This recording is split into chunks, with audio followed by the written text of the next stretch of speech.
De la parole. Amen. Amen. C'est très bien. La Bible dit qu'il est doux agréable aux frères de demeurer ensemble. Merci Jésus. L'âme se nourrit de la parole de Dieu. La nourriture de l'âme, c'est la parole. Alors levez-vous, nous allons lire la parole. Il faut aimer la parole de Dieu. Amen. C'est la nourriture. De la même façon que tu aimes la nourriture de ce monde, aimez aussi la parole de Dieu. Puisque la parole de Dieu, c'est la nourriture pour l'âme. De la même manière que si tu ne nourris pas ton corps, tu vas maigrir et mourir. De la même manière aussi, si tu ne manges pas la parole, l'âme est en train de maigrir jusqu'à mourir. Voilà pourquoi nous voulons à chaque fois que le Seigneur nous permet de venir ici pour écouter la parole. Je voulais que ça soit seulement les dimanches, mais parmi vous, il y en a qui aiment beaucoup Dieu. Ils ont dit, papa, non, nous devons aussi prier la semaine. J'ai dit, ah, c'est vrai. La semaine, on a trop de choses à faire. Non, Dieu d'abord. Il dit, ah bon, vous allez venir. Oui, c'est un sacrifice. J'ai dit, ah, il nous le Et comme nous sommes des esclaves du Seigneur, voilà, nous sommes là. Et nous adorons. C'est très bien. Que Dieu bénisse mes frères et sœurs qui ont voulu que nous puissions avoir des réunions pendant la semaine aussi. C'est très bien. L'âme a besoin de manger. Aujourd'hui, je commence avec un enseignement sur le parent rédempteur. Amen. En tout cas, j'ai eu ça à cœur de parler de ça. Je ne sais pas combien de temps ça va me prendre. Nous allons parler de ça aujourd'hui, jeudi, dimanche. Bon, peut-être comme je suis en train de voyager à Lodja, je peux voir si j'ai le temps. On va continuer à mon retour. Je veux qu'on aille petit à petit. Nous sommes dans notre maison. Amen. Il n'est besoin d'aller trop vite. Non, c'est un enseignement. Et le prophète dit l'enseignement, c'est la colonne vertébrale d'une église. Oui, mon peuple meurt par manque de connaissances. Il faut qu'il n'y ait pas enseignement. Nous commençons avec le premier chapitre des rites. Et aujourd'hui, je vais parler sur la décision de rite. Amen. Amen. Oui. Je ne sais pas si je vais terminer, mais nous allons regarder. Vous allez, si je déborde un tout petit peu, parce qu'il faut que je termine la décision des rites aujourd'hui, pour que le jeudi, on va voir le service des rites, et le dimanche, on verra le repos des rites, et ainsi de suite, jusqu'à sa récompense. Et là, on va atterrir. Amen. Amen. Et vous devez savoir que rite là, c'est toi et moi. Amen. Puisque l'Ancien Testament, c'est l'ombre du Nouveau Testament. Moi, je suis rite, pardon. Vous allez voir qu'il y a aussi Orpa. Moi, je ne suis pas Orpa. Je suis rite. Que les rites disent Amen. Amen. Pourquoi je suis rite? Oui, je dois être rite. Je suis rite, moi. La Moabite. Lisons. À l'époque de Jésus, il y eut une famine dans le pays. Un homme de Bethléem de Juda partit avec sa femme et ses deux fils s'installer dans le pays de Moab.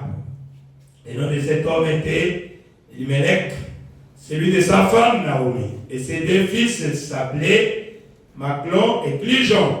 Ils étaient fraters de Bethléem en Juda. Arrivés au pays de Moab, il s'y est établi Elimelech, le mari de Naomi, mourut et elle resta avec ses deux fils. Ils prirent des femmes moabites, l'une s'appelait Orpa et l'autre Ruth. Et ils habitèrent là environ 10 ans. Maclon et Clijon moururent aussi, tous les deux le même jour, toutes les deux. Et Naomi resta privée de ses deux fils et de son mari. Alors elle se leva, elle et ses belles-filles, afin de quitter le pays de Moab. En effet, elle y avait appris que l'Éternel était intervenu en faveur de son peuple et lui avait donné du pain.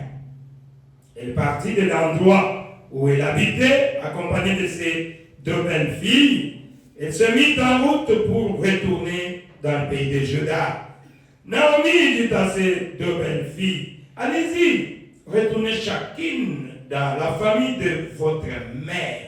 Que l'Éternel agisse avec bonté envers vous, comme vous l'avez fait envers ceux qui sont morts et envers moi. Que l'Éternel fasse trouver à chacune du repos dans la maison d'un mari. Puis elle les embrassa, elle se mit à pleurer tout haut et lui dit, non, nous irons avec toi vers ton peuple. Naomi dit, retournez chez vous, mes filles. Pourquoi viendrez-vous avec moi? Suis-je encore en état d'avoir des fils qui puissent devenir vos maris? Retournez chez vous, mes filles. Allez-y.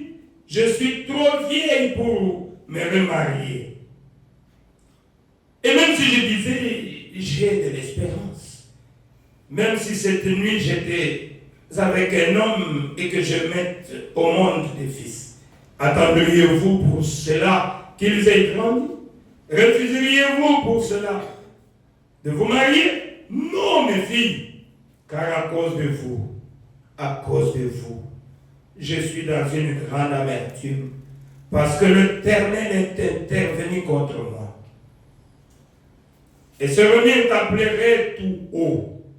Orpa embrassa sa belle-mère, mais Ruth lui resta attachée. Amen. Amen. Comprenez pourquoi je disais que moi je suis Ruth, n'est-ce pas? Oui. Ruth resta attachée. Mais ils étaient toutes en cours de route. Orpa a d'accompagner leur belle-mère. Arrivé quelque part, Orpa embrassa sa belle-mère et retourna.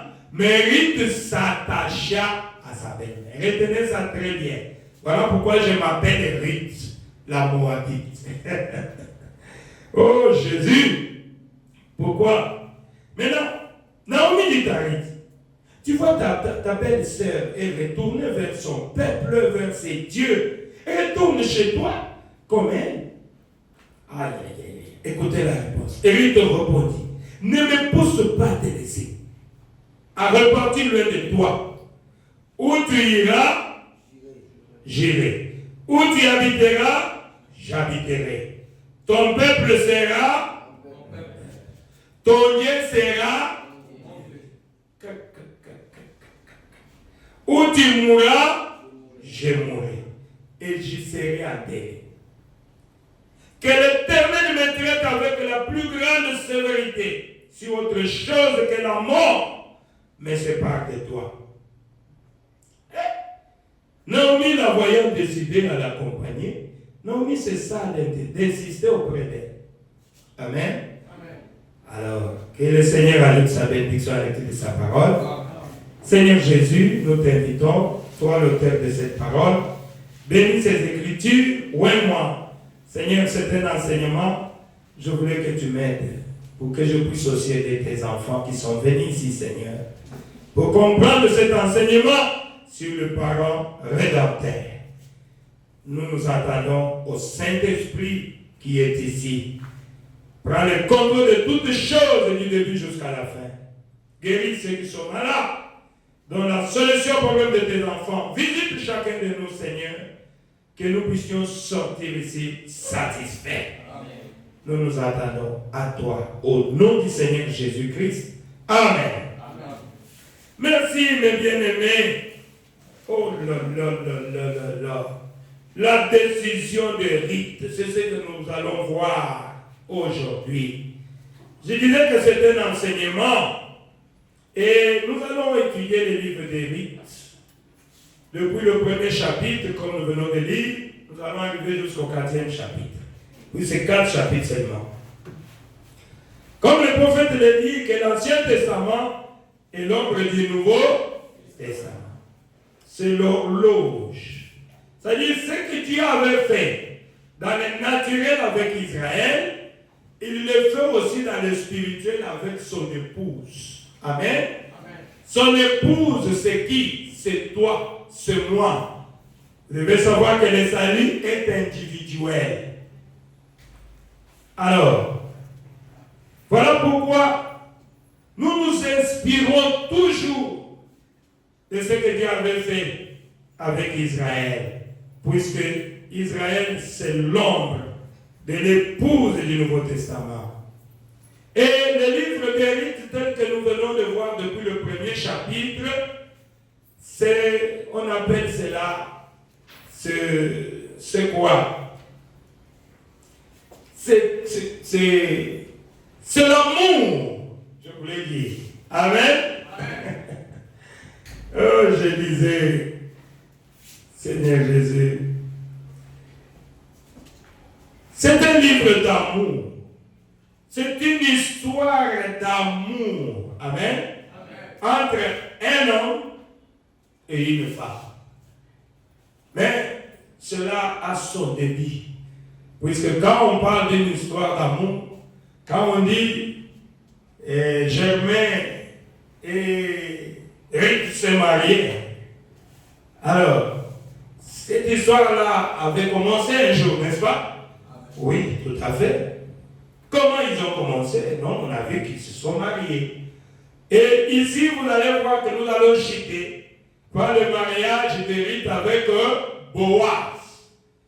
Et Boaz qui représente le Seigneur Jésus. Ruth qui nous représente nous. Nous, toi, moi, nous les gens des gentils. Amen.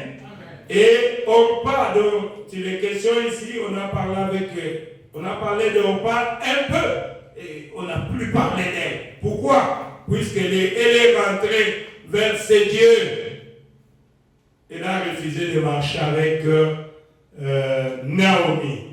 Amen. Et Naomi représente la nation juive. Vous voyez la manière dont Naomi était rentrée. C'est comme aujourd'hui nous voyons les Juifs en train de rentrer dans leur territoire pour constituer l'État d'Israël. Amen. C'est comme ça que Naomi était aussi rentrée. Donc Naomi représente la nation juive. Oh Jésus. Alors il y a deux mots. Quand on parle de parents rédempteurs, on va d'abord, un parent c'est qui? C'est quelqu'un qui a une famille, n'est-ce pas?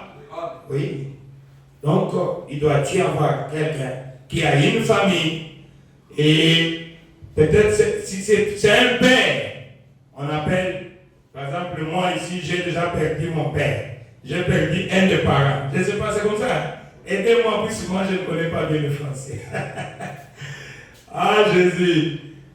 Moi, j'ai perdu un de mes parents. Donc, je suis resté avec ma mère. Si on fallait de père. Ah, il y en a qui ont leur père et leur mère.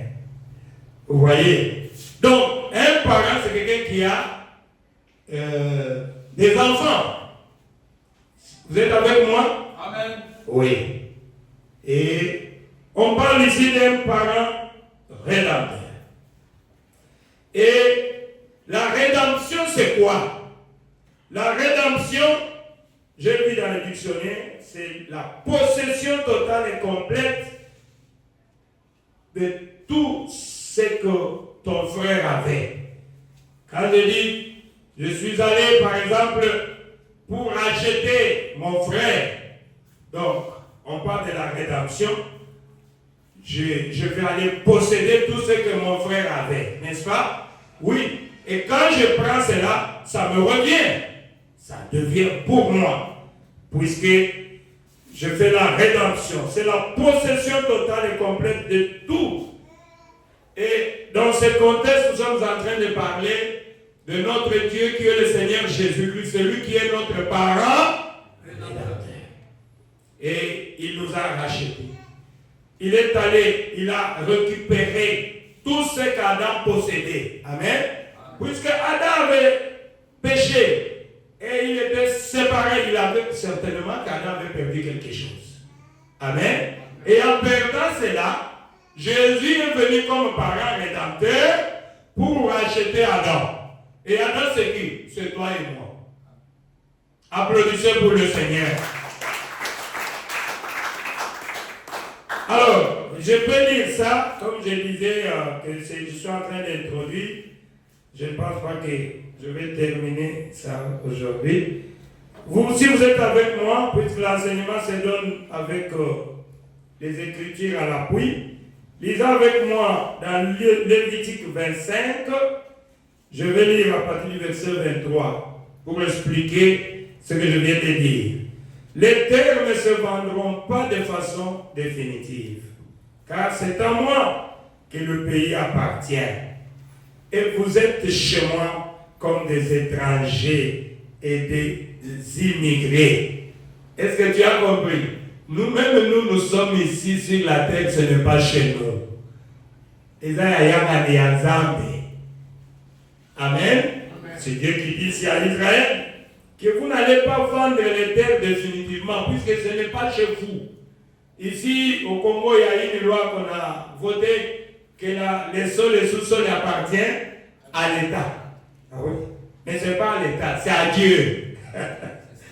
Oh Jésus. Le pays m'appartient. Et vous êtes chez moi comme des locataires. Nous sommes ici des locataires sur la terre. Nul n'est point de s'enorgueillir. Amen. Nous tous, nous sommes des locataires sur la terre. C'est ce que Dieu dit ici.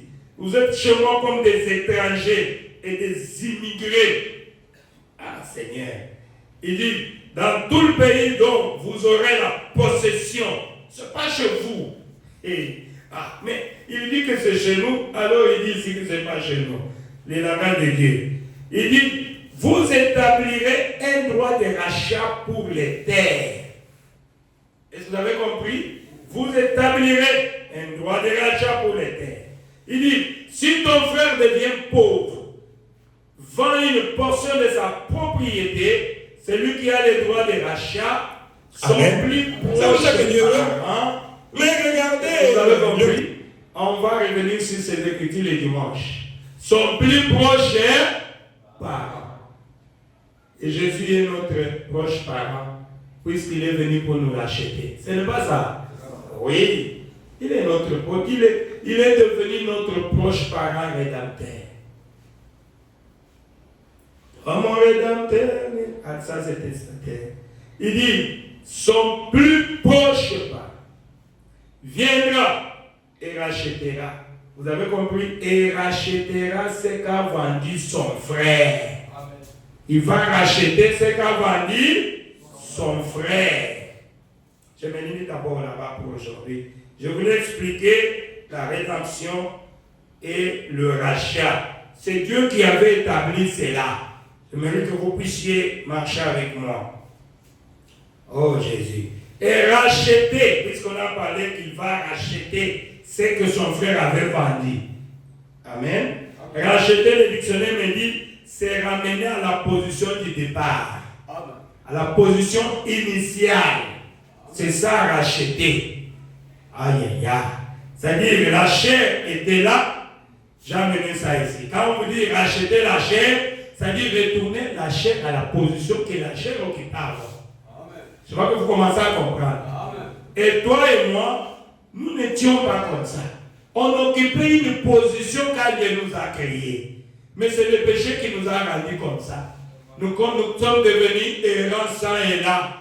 Nous cherchons une cité dont l'architecte et le constructeur, c'est Dieu lui-même. C'est pour cela sur la terre, tu ne seras jamais satisfait. Même si tu pars dans n'importe quel pays, tu verras des tombeaux, tu verras des goudrons, signes de pauvreté, tu trouveras des choses que tu n'aimeras pas. Tu seras toujours insatisfait. Je ne sais pas si quelqu'un qui est dans quel pays dit, moi ici je suis bien, tout va bien ici. Je ne connais pas, je n'ai jamais écouté ça. Tout le monde se plaint. Celui qui est au village se plaint. Celui qui est en ville se plaint. Celui qui est dans une grande ville se plaint. Oh Jésus, c'est pour montrer qu'il n'y a pas de satisfaction sur la terre.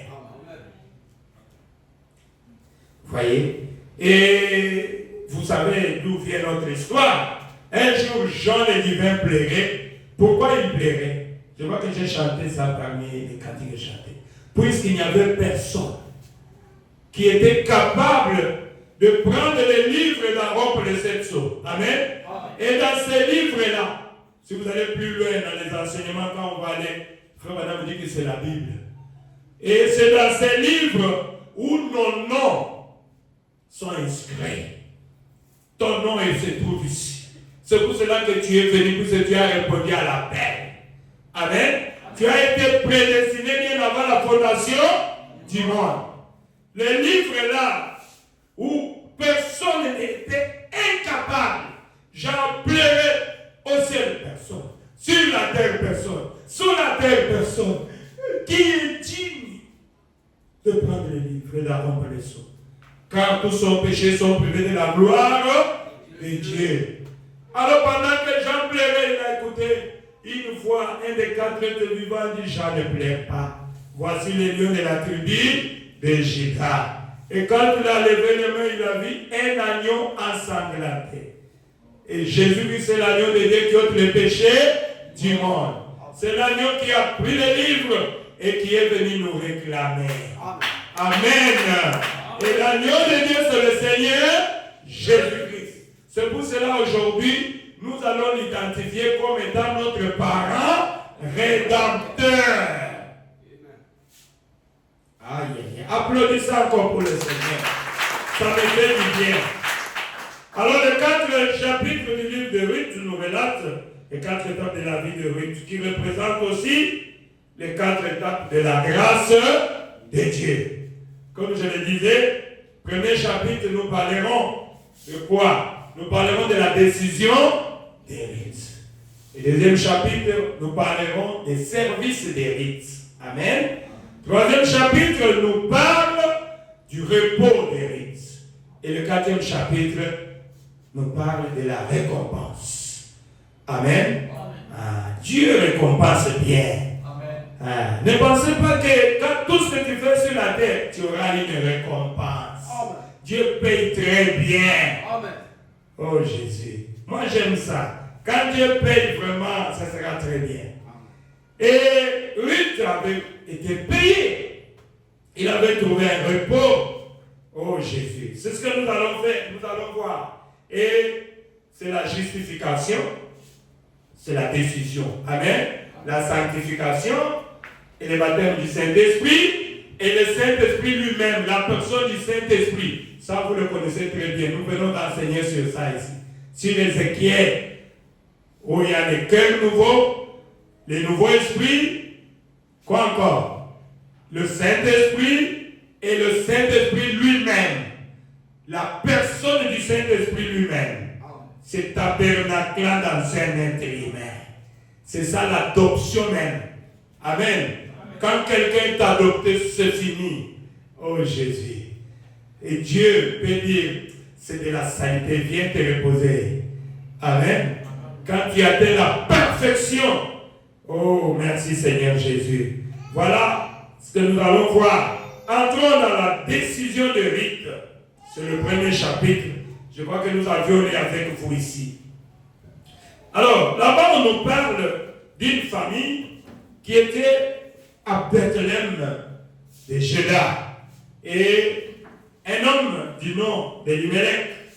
Et le prophète a donné la signification de chaque nom. Elimelech, le prophète dit, en hébreu, je crois, c'est ça en hébreu, veut dire quoi? Une adoration. Amen. C'est ça la signification d'Elimelech.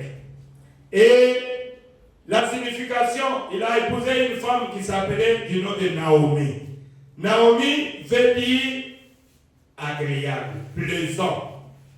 Alors, le prophète dit que c'était un couple béni. Ça constituait une adoration agréable à Dieu. Mais il manquait l'erreur qu'ils ont commise.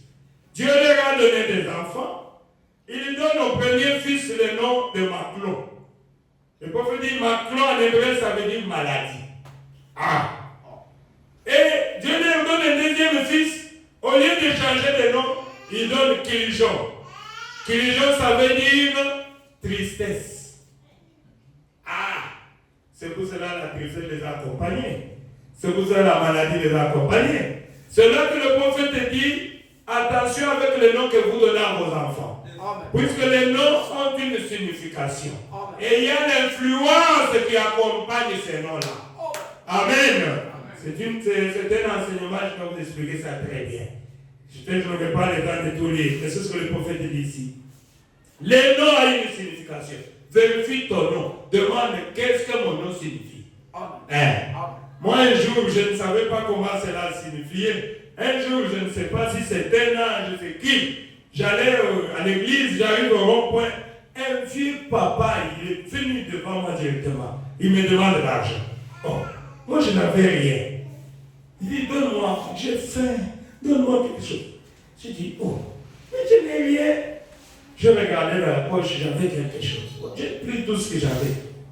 Moi, un papa qui est fatigué, en tout cas, s'il me demande, j'ai toujours donné. Mais si tu es fort, parfois je ne peux pas te donner.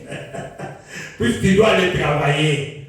Et la Bible dit, l'homme mangera par la sueur de son front. Mais la Bible dit, je veux que les hommes travaillent pour aider ceux qui sont faibles. Aider les faibles, c'est qui? Un aveugle, quelqu'un qui n'a pas de bras, quelqu'un qui est, on l'appelle comment? Docteur, inapte. Nécessité, non, inapte. Nécessité à Zakamutunyoso. Nous sommes pas nécessité. Non, invalide. Hein? Oui, invalide. C'est-à-dire que la personne est déjà invalide dans la vie. Il ne peut rien faire. Il faut que vous puissiez l'aider. Et parmi les gens invalides, ce sont nos parents, nos cocos. Vous voyez? Quand vous voyez quelqu'un comme ça, il faut l'aider. Il faut l'aider. Il est déjà invalide. Lui ne peut pas aller travailler. Si vous avez quelque chose, aidez cette personne-là. Ne faites pas des rêves.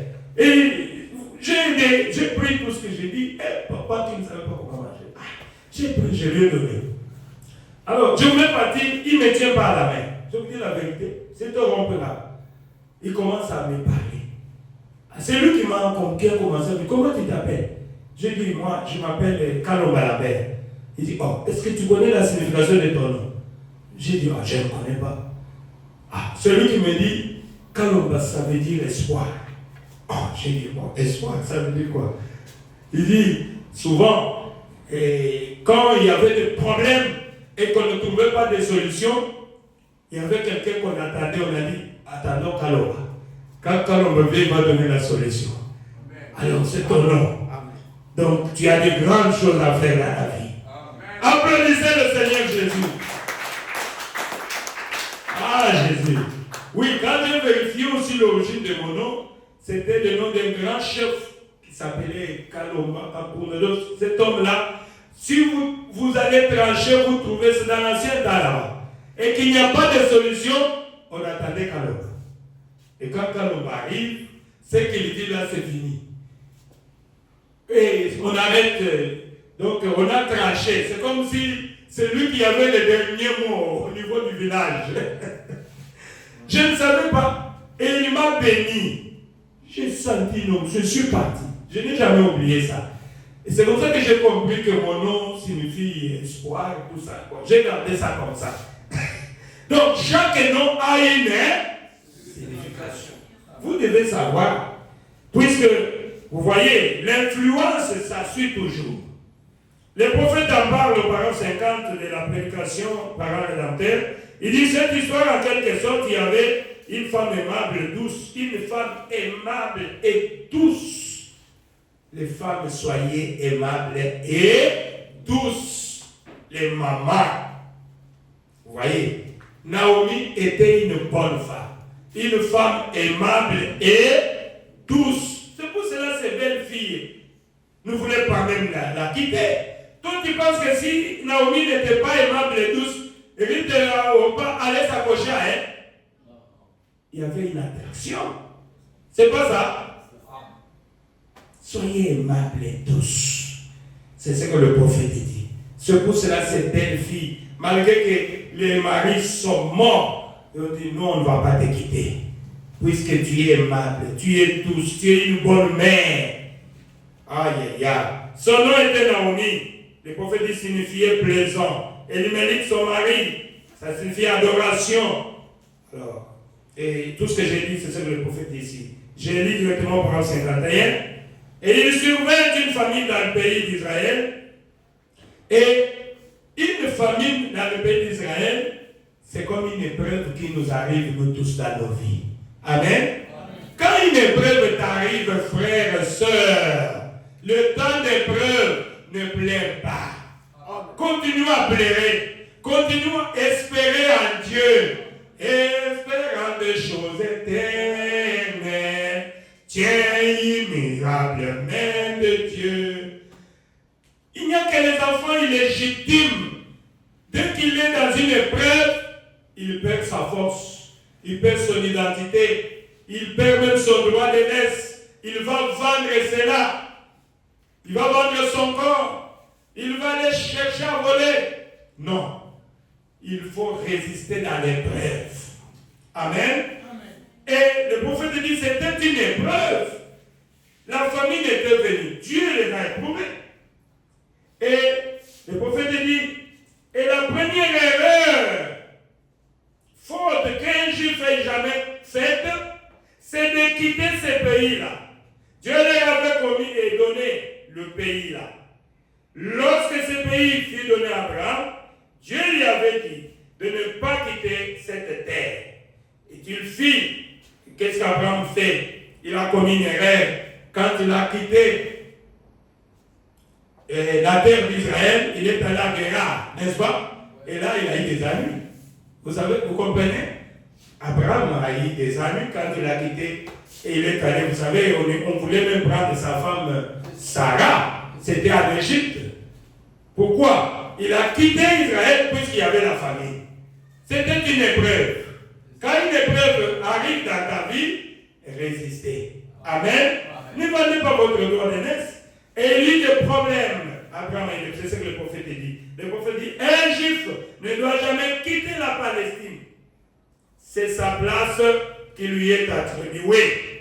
Et ils ont été repoussés. Partout au monde, vous le savez. Et maintenant, ils sont en train de rentrer chez eux. Jusqu'aujourd'hui, les Juifs se retournent dans leur patrie. Voilà à cause de quoi? De la famine, d'une épreuve. Naomi et son mari ont été repoussés. Et ils sont allés à Moab.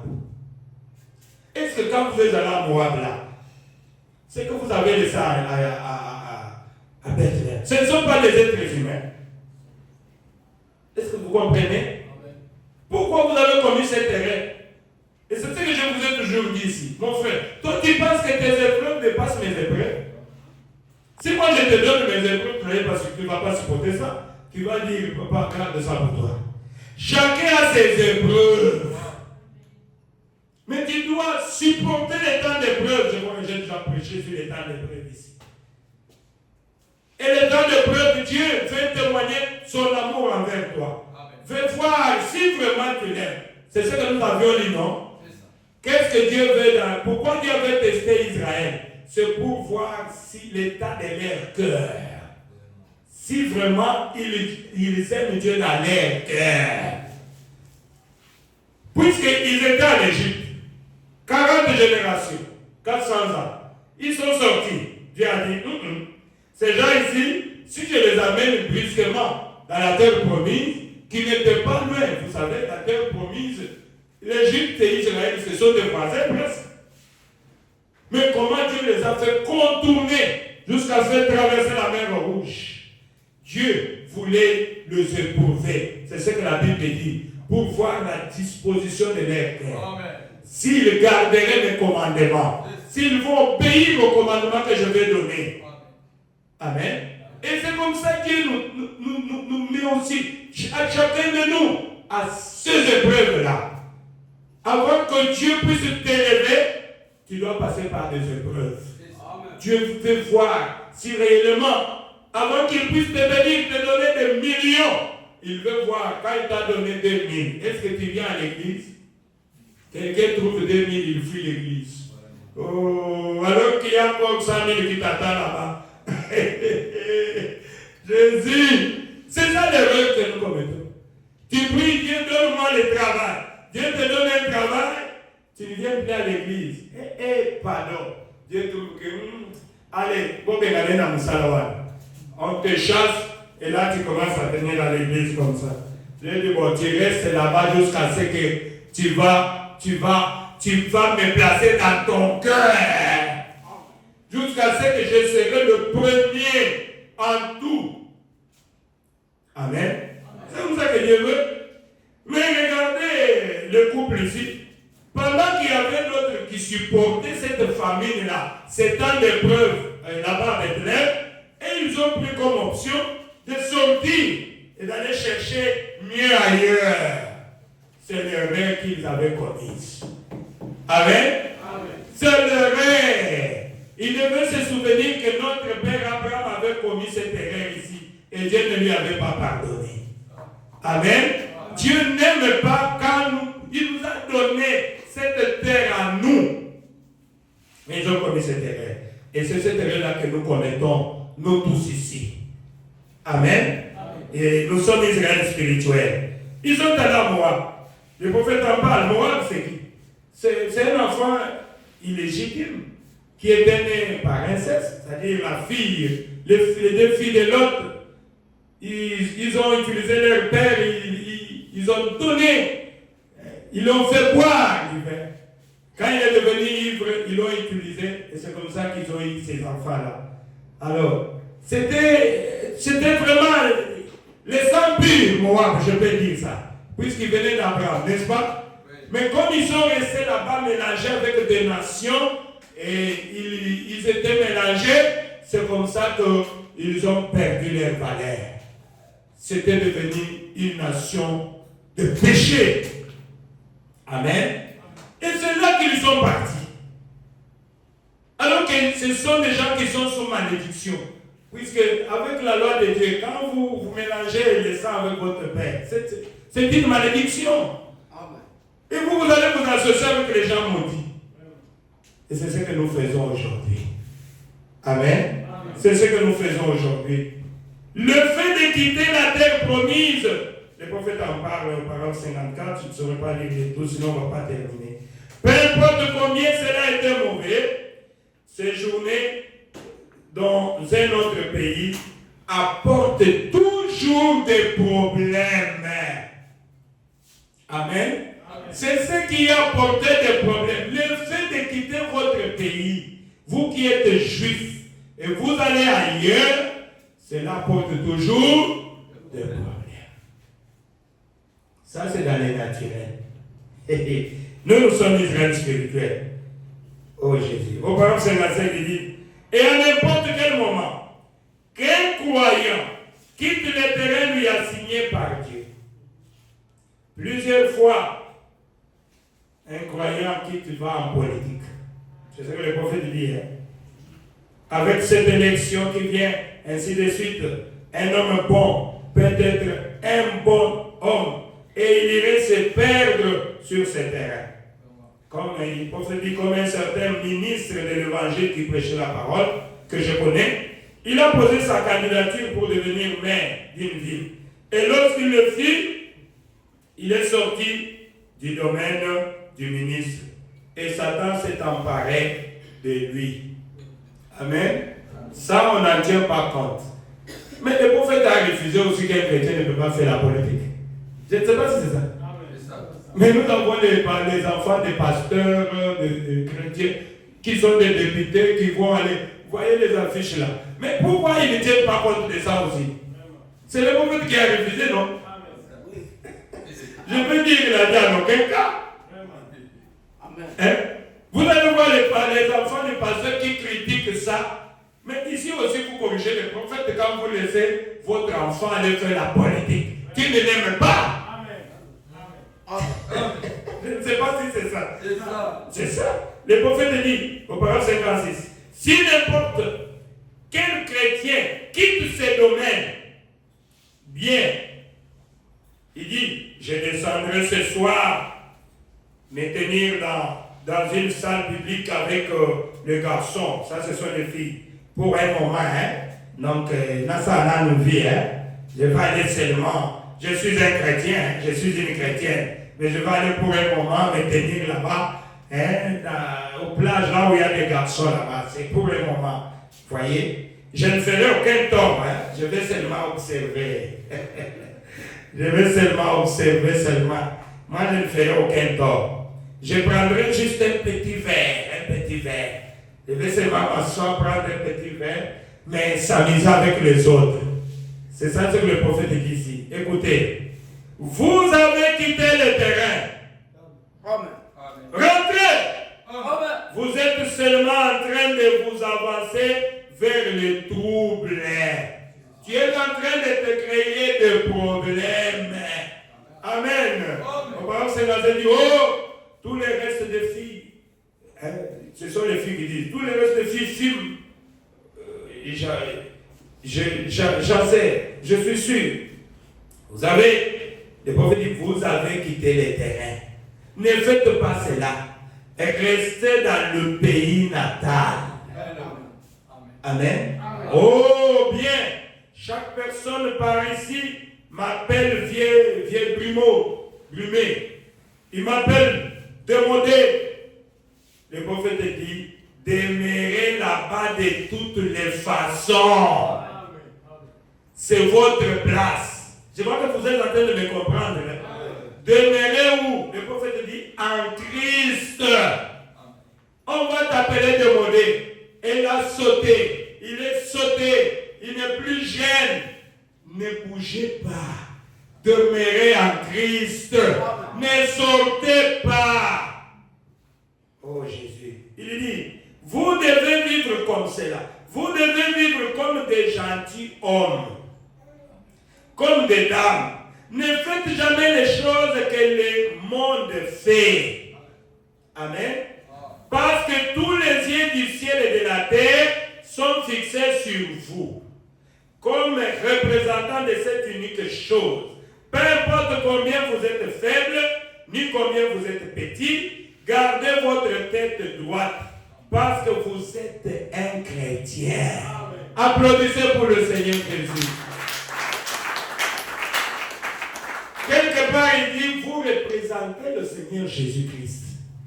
Vous représentez le royaume des cieux.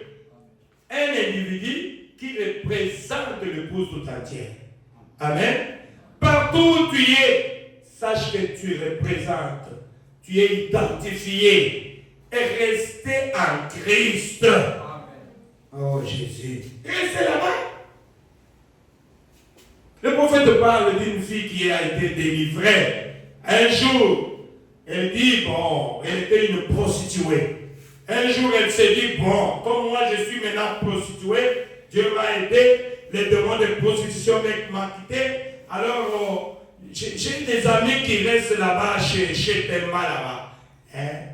Je vais aller un peu le voir pour le conseiller, afin qu'il ne puisse plus encore, qu'il puisse sortir dans le bar, qu'il puisse venir là où je suis. Voilà les règles que cette femme-là avait commises. Ne retourne pas dans les choses que tu as déjà vomi. Pourquoi? Quand elle est partie là-bas, oh là là, le prophète dit, elle s'est retrouvée déjà emportée dans les bras d'un homme. Et l'inévitable est venu. Et quand elle sort, elle part pleurer. Qui t'avait dit de retourner là-bas? C'est là où il y a des esprits. Amen. Un enfant de Dieu n'allait pas dans les cas où il y a des choses, tu sais qu'il y a des esprits. Toi, tu veux tenter. Je vous avais dit si un jour je t'ai tenté à entrer dans une boîte de nuit. Heureusement, Dieu m'a aidé. Avec un ami à Dubaï. Je viens m'accompagner. Je parle avec lui. Je vais payer pour toi. On va s'amuser. C'était vraiment le diable. J'arrive, la boîte de nuit, c'est là-bas. Il fallait monter seulement les escaliers. Pas comment caler là-bas. J'ai dit, papa, je ne peux pas monter là-bas. Je n'ai plus de force.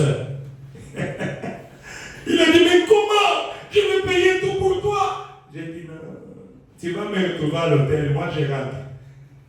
Amen. C'est Dieu qui m'avait aidé. Là-bas, il n'y a personne. Je pouvais faire aussi l'inévitable aller venir. Mais Dieu m'avait protégé. Amen. N'allez pas. Puisque là-bas, c'est comme quelqu'un qui est dans les camps de Satan. Vous voyez, quand vous êtes venu dans l'église, vous êtes venu dans les camps de Jésus. Et Satan n'est pas content. Mais quand tu quittes l'église, tu vas dans le monde, tu vas dans les bars, tu sais là où il y a les esprits sataniques. Toi aussi, tu es là. C'est Satan qui te dit, qui t'avait dit de venir ici. Il peut même te tuer là-bas. Amen. Faites attention, mes frères et sœurs. La fille, qu'est-ce qui t'avait dit d'aller jusque là-bas? Voilà pourquoi on nous dit d'éviter d'aller dans le camp du diable. Ou bien d'éviter de mauvaises compagnies. Qu'est-ce qu'on dit en bon français? La mauvaise compagnie corrompt de bonnes messes. C'est ça, non? Toi, tu dis que tu es chrétien. Tu as toujours des amis qui ne prient pas. Tu pars toujours dans des endroits où il y a des démons, où il y a de mauvais esprits. Mais tu es toujours possédé. Amen. Ceux qui se ressemblent s'assemblent. Dis-moi, tu es celui que tu fréquentes, je te dirai ce que tu es. Le prophète dit, je peux entrer dans ta maison, je peux poser avec toi, et je sais l'esprit qui est à toi. Si je vois ton esprit se nourrit des choses du monde, tu ne parles pas de l'église, tu ne parles pas de l'église, tout le temps, il faut aller là-bas, il faut aller là-bas. Quand est-ce que tu vas penser à Dieu? Je sais que celui-ci, il est encore dans le monde. Amen. Oh Jésus. C'est ce que la Bible dit dans Luc 11, 24. La Bible dit, quand on chasse un démon dans une personne, il part et cherche l'endroit de repos dans les lieux arides et ne trouve pas. Il essaye de retourner parce que c'est un démon. Et le prophète dit, la Bible dit, Jésus, c'est Jésus qui parle ici, que les démons sont des têtus. On n'a jamais été un têtu comme démon. C'est pour cela quand un démon entre dans ta fille, dans ton fils, tu vois les démons de tétutesse, c'est les démons. Chasser les démons de tétutesse dans l'enfant. C'est un démon. Amen. Oui, Jésus dit que les démons sont têtus. Vous chassez les démons, ils vont sortir, ils vont obéir. C'est comme quand j'avais chassé les démons ici. Ils sont dit, finalement ils sont partis. Mais ils n'ont pas d'autre endroit où demeurer. L'endroit où les démons demeurent, les mauvais esprits, c'est dans nos corps. Vous savez, quand ils ont répondu à Jésus, Jésus les avait chassés dans le fou de Gadara. Ils ont dit, mais nous, on n'a pas un autre endroit où aller. Si vous nous chassez, nous, on va aller où? Nous, notre demeure, c'est dans les corps des gens, dans les corps humains, dans les corps physiques. Donc, tel que nous sommes là, il y en a qui ont des démons. Amen. Oui, c'est pour cela que quand vous venez à Dieu, faites tout pour que le Saint-Esprit entre en toi. Puisque quand le Saint-Esprit entre en toi, il chasse les démons et lui prend la place. Il dit, Jésus dit, quand on chasse les démons, ils vont aller, ils vont obéir. Mais il faut aller se traînailler là-bas, mais ils ne savent pas là où aller. Ils vont dire non. Retournez un peu pour voir l'endroit où on nous a chassés. Est-ce qu'il y a quelqu'un d'autre qui a pris possession? Et il retourne encore. Il vient. Ils vont toquer. C'est dans nos pensées qu'ils vont toquer. Ah, bah, vengan miso, il y a quoi vengan miso? Il y a quoi vengan miso? Oh, bon, pasteur, il est où t'as vengan miso, c'est que yo linga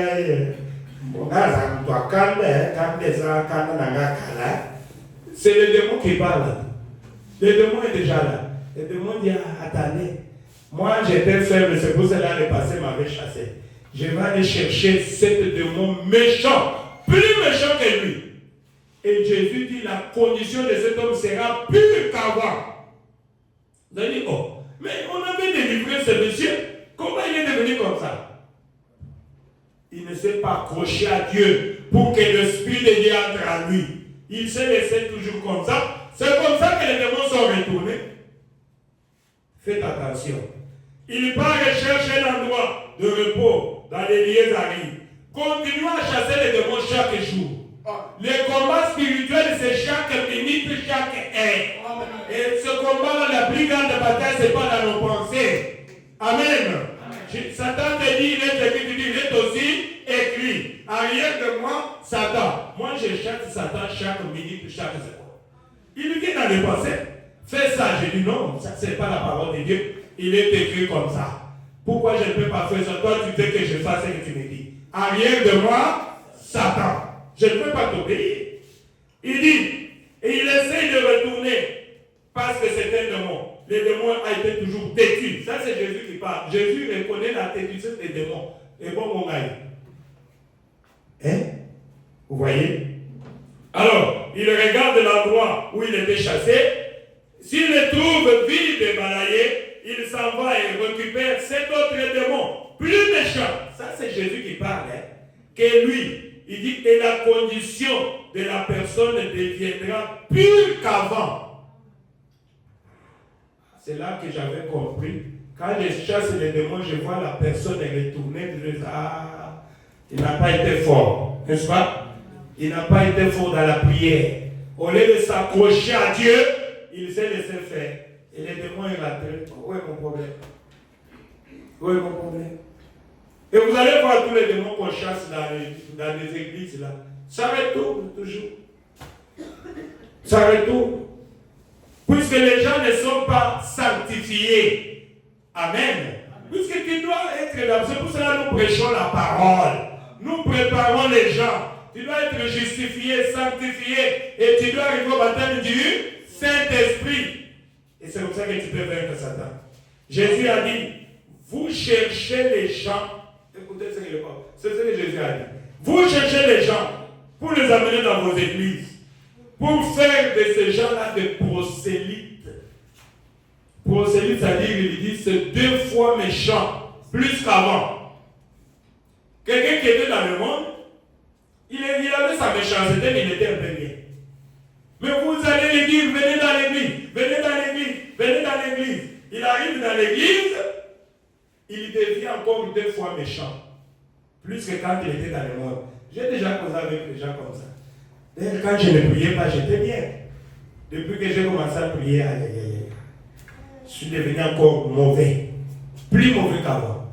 C'est ce que Jésus a dit. Les gens ne veulent pas écouter la parole de Dieu. 2 fois pire qu'avant. Et on les appelle les enterrants des clés. Aujourd'hui, dans les messages, il y a aussi des clés. Les gens sont en train de courir derrière les adhérents. Il n'y a que pas d'angaï. Zalaboye, oh mon Dieu, n'angaï. Mon Dieu, Mouto Zalakate. Mon Dieu, Zalaka, mon Dieu, Yesu Christo. Mon Dieu, Jésus. Moi, je ne peux pas être mon Dieu à quelqu'un. Vous n'êtes pas des bandits n'angaï. Vous êtes des croyants du Seigneur Jésus.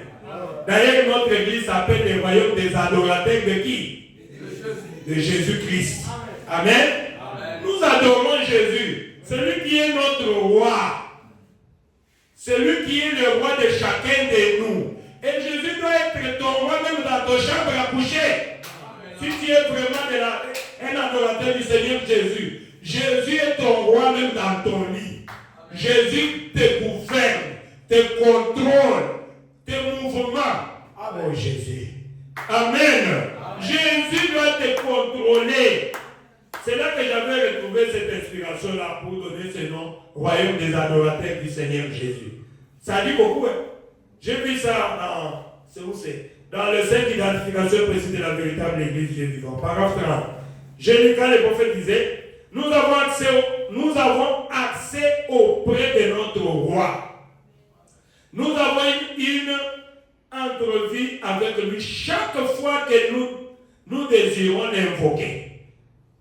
Chaque fois que nous désirons l'invoquer, il est toujours là. Chaque fois que tu désires invoquer Jésus, il est là. Il dit, nous n'avons point d'autre intercesseur. Ce n'est pas le pasteur, non. Ni un autre médiateur entre le roi et nous en dehors de ce seul homme, Christ Jésus. C'est là que le prophète dit, nous vivons donc dans un royaume. Applaudissez pour le Seigneur. Nous vivons dans un royaume. Et le prophète dit, le royaume là est appelé le royaume messianique. Où le Messie vit et règne dans chaque cœur. En d'autres termes, le Messie domine dans chaque vie. Est-ce que le Messie domine déjà dans ta vie? C'est ça le problème. Il ne faut pas venir dans l'église de frère la mère. Non, moi je n'ai pas une église. Amen. Amen. Je suis seulement un simple représentant du Seigneur Jésus. Tout comme il peut mettre quelqu'un d'autre. Mais le royaume, c'est le royaume messianique. Où Jésus vit et règne. Où Jésus, cela il dit, le Messie, le Seigneur Jésus, domine dans chaque vie qui se trouve dans son royaume. Est-ce que vous êtes dans son royaume? Oui. Si tu es vraiment adorateur du Seigneur Jésus, Jésus domine chaque vie. C'est pour cela nous, il n'y a pas de loi. Chaque croyant, il sait que je dois aller à l'église puisque j'ai un rendez-vous avec mon roi. C'est Dieu qui doit te dominer. Je ne dois pas être derrière toi. Si tu n'obéis pas à ça, tu n'es pas dans le royaume de Dieu. Il dit en d'autres termes, le Messie domine dans chaque vie qui se trouve dans son royaume. le Messie dirige les vies de son peuple. Un peuple qui a été appelé à sortir de tout le monde de vie. Amen. Si vous êtes adorateur du Seigneur Jésus, tu es appelé à sortir de tout ce qu'on appelle le monde de vie. Ils sont au couffa déjà kala. Pour notre adorateur de Jésus-Christ. Amen. Yo dans mon père.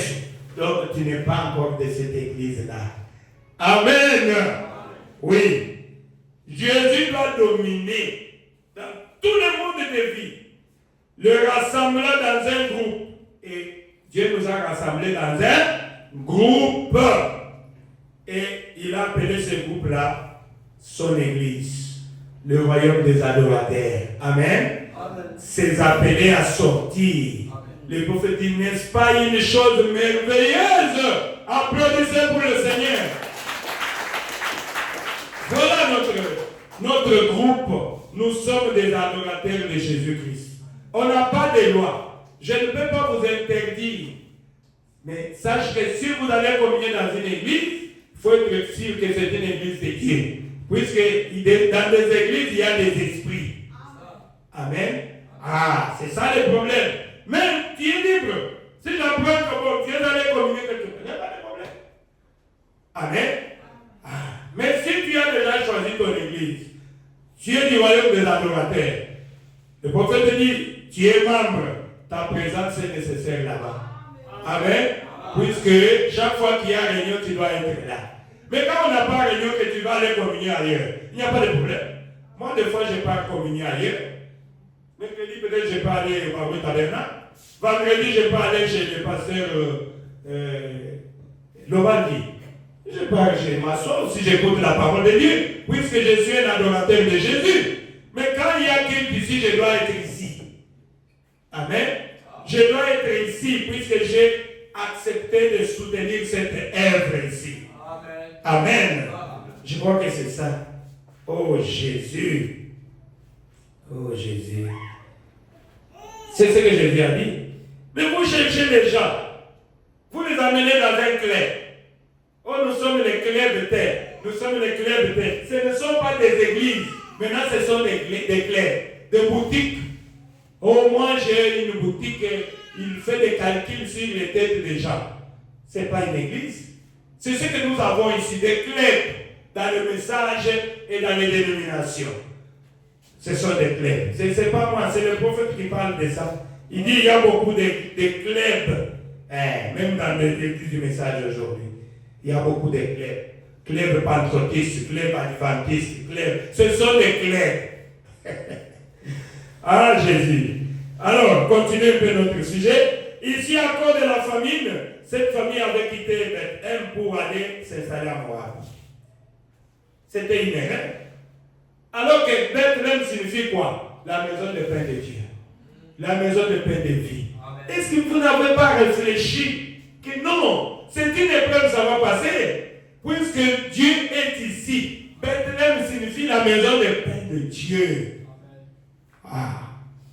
Mais ils ont oublié, comme nous oublions aussi notre identité. Amen. De fois tu oublies que tu es l'enfant de Dieu, tu commences à faire des choses que tu ne peux pas faire. Tu agis comme un cochon. Oh mon frère. Ils n'ont pas pu supporter l'épreuve de la famille alors que les autres étaient restés à Bethléem. Le prophète nous conseille, ne sortez pas dans le message de l'heure. Applaudissez pour le Seigneur. Frères et sœurs, ne quittez pas le message de l'heure. Ah, c'est du bon en Galate. Amen. Oh Jésus. Oh, le temps est presque fini, Seigneur. Ah, je n'aurais pas terminé. C'est beaucoup. Je crois qu'on va se limiter. Dans 10 minutes, j'arrête. On va continuer prochainement.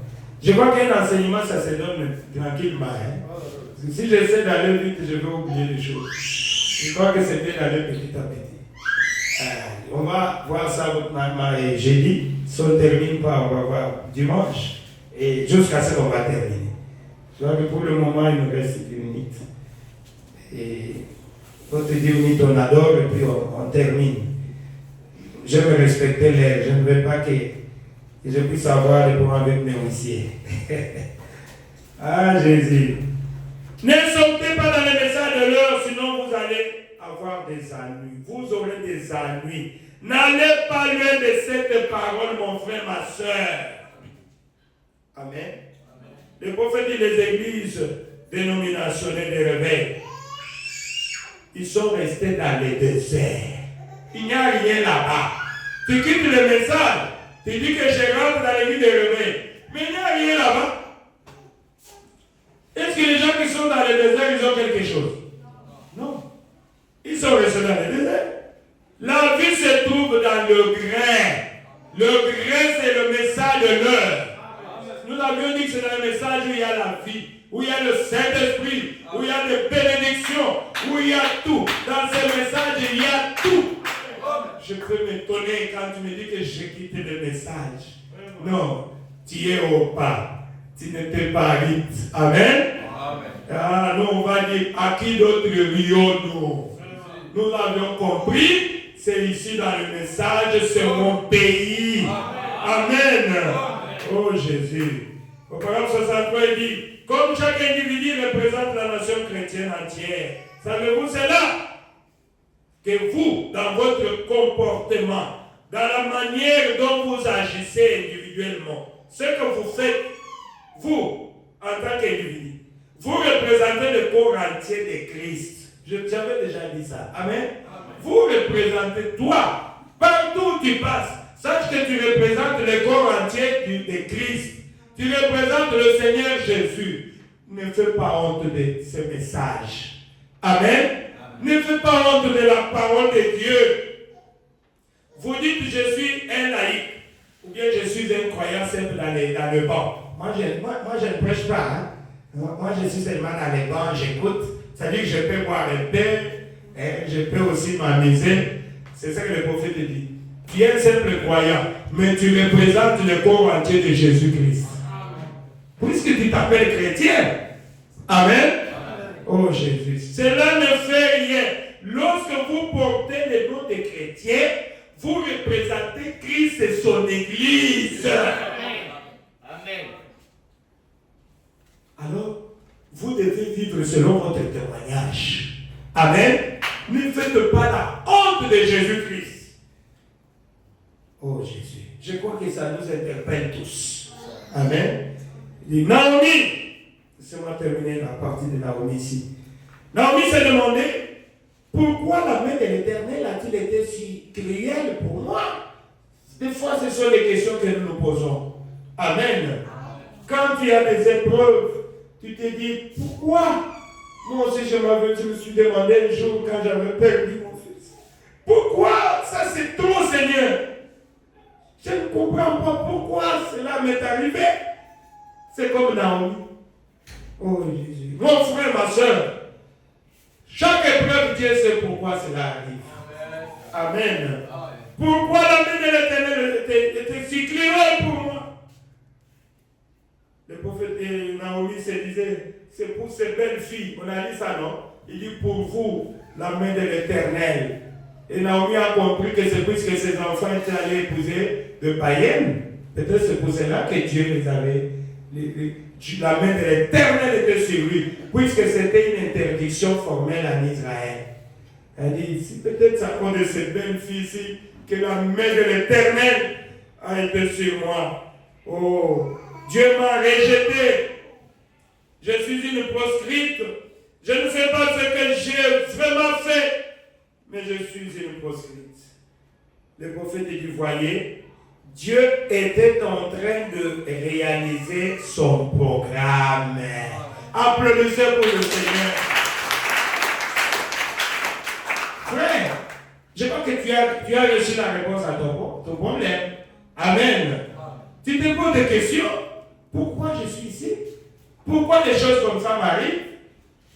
Dieu est en train de réaliser son programme. Naomi ne savait pas que Dieu, il voulait vraiment faire sortir un parent rédempteur. Amen. Dieu voulait Ruth soit là, que Boaz soit là, pour que la carte se joue. Amen. Jusqu'à ce que le Messie devait venir. Amen. Devait sortir, devait avoir un ancêtre qui n'est pas d'Israël, qui est des nations. Naomi ne pouvait pas comprendre cela, mais c'est Dieu lui-même qui jouait sa carte. Amen. Quand il y a des épreuves dans ta vie, frère, ne te pose pas de questions. Si tu trouves que tu n'as pas péché, c'est Dieu qui est en train de faire son histoire. Attendez la fin de l'épreuve. Ne maudissez pas Dieu. Dieu voit la fin avant de commencer. Laissez Dieu. Dieu est en train de faire son histoire. Ah, je crois que c'est une belle leçon pour nous. Dieu était en train de réaliser son programme. Pourquoi ça? Puisque la Bible dit toutes choses concourent au bien de ceux qui aiment Dieu. Tu as une épreuve qui t'arrive. Je me pose la question. Je n'ai pas touché au fétiche. Je n'ai rien fait. Je n'ai pas la dette de quelqu'un. Je n'ai pas touché à quelque chose. Je ne suis pas allé commettre adultère ni quoi que ce soit. Mais Seigneur, pourquoi? Pourquoi ça s'est arrivé? Pourquoi? Tout concourt au bien de ceux qui aiment Dieu. Applaudissez pour le Seigneur. Dieu est toujours dans ça. Il était en train de réaliser son programme. Ah, Dieu, tu réalises son programme, c'est pas chez moi. Mais tu veux qu'il le réalise chez qui? Hein? Quand quelqu'un a ses enfants, il fait ses programmes sur ses enfants. Hein? Il dit, Donna, c'est toi qui vas passer par cette épreuve. Je sens à la fin, je voudrais avoir une leçon. Est-ce que Donna va refuser qu'il me soit fait selon ta volonté? Quand une épreuve arrive, je m'abandonne seulement à Dieu. Amen. C'est ça. Naomi, tu as une carte. Dieu est en train de jouer avec toi une carte. Tu seras dans les Écritures. Elle dit à ses belles filles, retournez chez vous, chez vos mères, trouvez du repos dans la maison de vos maris. Oh, le prophète dit ici Naomi représente les Juifs, je l'avais déjà dit. Naomi représente les Juifs. Orpa représente l'église de Laodicée. L'église de tiède. Tu es chrétien, oui. Tu n'es pas chrétien. Il n'est ni chaud, ni froid. Je te vomirai de ma bouche. Amen. C'est ça Orpa. Ce sont des églises que nous avons aujourd'hui. C'est ça les gens de chrétiens, les soi-disant chrétiens que nous avons aujourd'hui. Sans position. Sans position. Frère, tu dois prendre une décision comme un rite. Amen. Amen. Dieu ne bénira que celui qui prend une décision. Tu vas dire, il ne faut pas garder ça pour toi. Chacun a ses épreuves. Orpa aussi avait pris une décision, mais c'était une décision provisoire. Peut-être qu'il était en train de suivre le rite. Quand ils sont sortis, est-ce qu'Orpa était sorti aussi? Oui. Orpa était venu dans l'église? Oui. Orpa était membre pour maintenant des royaumes des adorateurs? Oui. Mais Orpa, où es-tu avant? Nous avons beaucoup de Orpa ici qui sont partis. Je connais ceux qui ont commencé avec moi. Ceux qui prétendaient qu'ils seront avec moi, ils m'ont déjà abandonné. Ce sont des Orpa. Mais les rites sont là. Que Dieu bénisse les rites. Amen. Amen. Les rites seront toujours là. Pourquoi? Puisque leur décision, c'est une décision nette et directe. Une décision. Il dit, j'ai déjà dit que la mort me sépare de toi. Et c'est ça, oui. Où tu mourras, je mourrai. Ton peuple sera mon peuple. Mais on avait pris aussi une décision de suivre sa belle-mère, puisque c'est une maman gentille, aimable. Hein? Je n'ai pas un peu écouté la prédication chez le frère Lambert. C'est une personne bien, il n'a pas de problème. Alors j'écoute un peu. Après, c'est la décision que tu as prise, oui. Mais après, où es-tu? Ah oui, moi j'ai parti aussi là-bas. Oui, tu es au pas. Amen. Orpa représente l'église tiers. Je crois que les jeudis, on va parler de repas. Il y a beaucoup à dire sur le repas. Et avant de terminer avec la décision finale, et la décision de rite. Repas, c'est le type de soi-disant croyants. Amen. C'est ça repas. Ah, ce n'est pas beaucoup, mais je suis obligé d'arrêter puisqu'il est affilé. Oh Jésus. Mais rite représente la véritable épouse, la véritable église. Amen. Rite représente un vrai croyant, une vraie croyante. Celui qui a pris la décision finale. Nalia nazanga nakolanda yo, nazanga nakolanda yo. Amen. Je pris déjà une décision. Amen. La voix dit, Seigneur m'appelle. Levez-vous, on va lever le Seigneur. La voix dit, Seigneur m'appelle.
Hallelujah.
parole du Seigneur Jésus. Tu dois l'aimer, le choisir pour le servir. C'est pas facile. Quand tu fais le choix de Jésus-Christ, tu seras rejeté, tu seras abandonné, tu seras mal compris. Mais tu as fait le bon choix, mon frère. Un jour, tu seras récompensé comme un rite.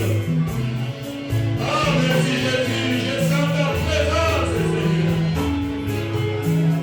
Merci Seigneur Jésus. Oh, gloire à Dieu.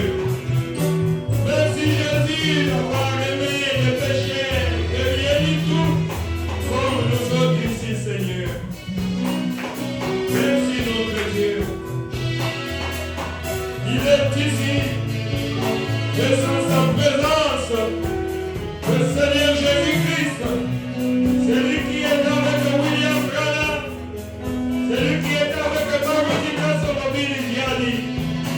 Il travaille avec moi. C'est le Seigneur Jésus-Christ. Il ne change pas. Il est le même hier et le mieux éternellement. Si tu peux croire, ce soir tu verras la gloire de Dieu. Merci Seigneur Jésus.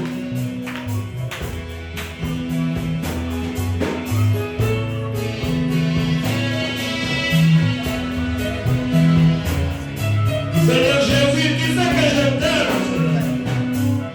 Tu sais que je t'aime. Tu sais que je t'aime. Tu connais le cœur, Seigneur. Oh Dieu. Merci notre Dieu. Sois béni, sois-tu. Nous allons prier le Seigneur. Je sens sa présence, mes frères. On risque d'aller jusqu'à minuit. Oh Seigneur, merci pour ta présence. Applaudissez pour le Seigneur Jésus-Christ. Merci Seigneur Jésus. Dieu notre Père Céleste. Comme nous venons de le chanter, Seigneur. Quand je pense à ton amour. Quand mon frère, ma soeur pense à ce que tu as fait, Seigneur. Cela nous dépasse. On ne peut jamais compter mesurer tes bienfaits, Seigneur. Oh Seigneur. Voilà pourquoi nous te disons merci. Nous t'acclamons, acclamons le Seigneur Jésus-Christ.